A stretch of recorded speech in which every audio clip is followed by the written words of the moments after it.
2014 से पहले जब कांग्रेस का शासन था तब जैन सुरक्षित था, लेकिन 2014 के बाद से जब हमारे तीर्थों पर कब्जे हुए, उतने कब्जे आज तक नहीं हुए।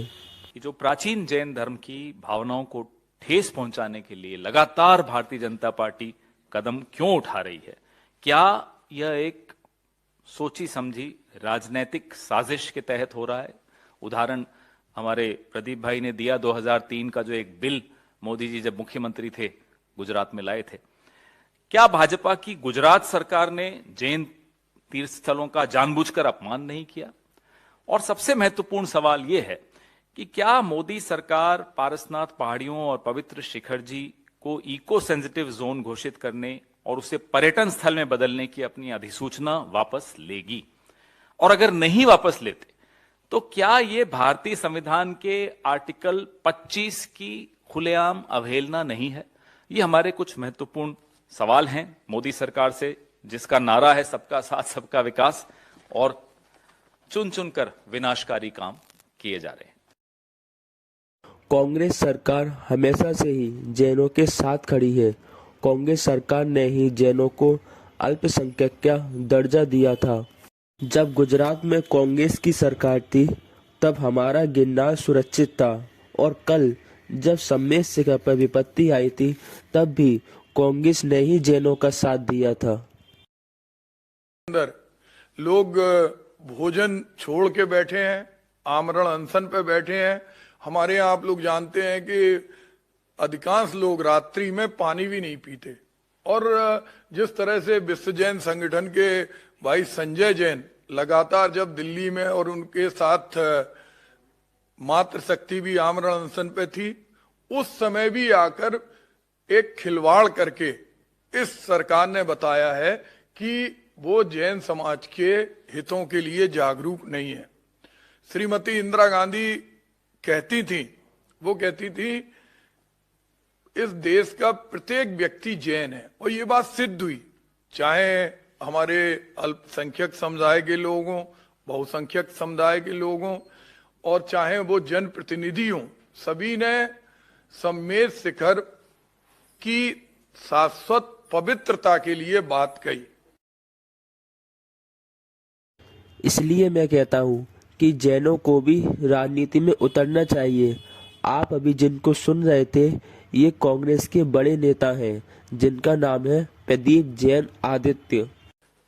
पूज्य महाराज श्री सुखदेव सागर जी, उन्होंने अन्न जल त्याग दिया था और उनका समाधि भी हो गई।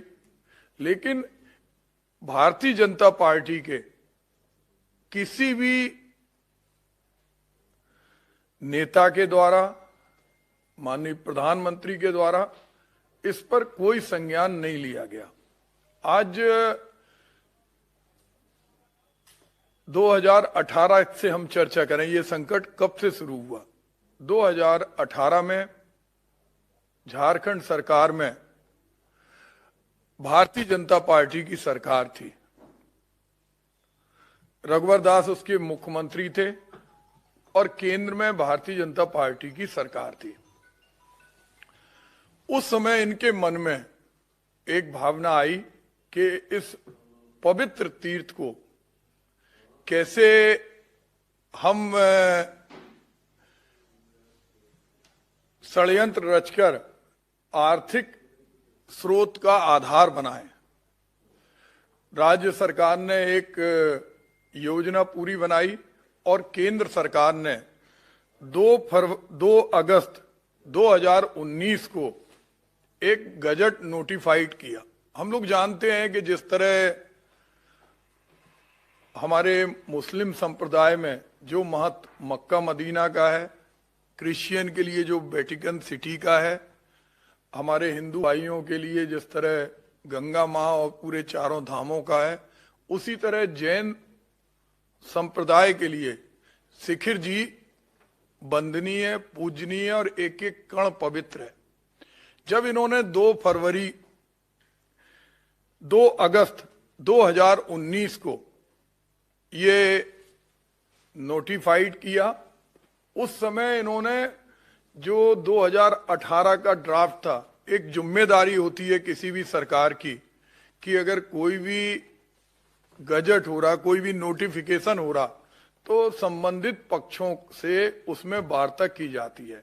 लेकिन कोई भी जैन समाज के किसी भी व्यक्ति से ना तो इसके बारे में पूछा गया, ना उसमें आपत्ति मानी गई, और ना उनसे ये बात रखी गई कि हम ये करने जा रहे हैं, इसको वन, पर्यावरण और जलवायु परिवर्तन मंत्रालय के माध्यम से इको टूरिज्म के लिए इस पहाड़ी को अधिग्रहित कर रहे हैं।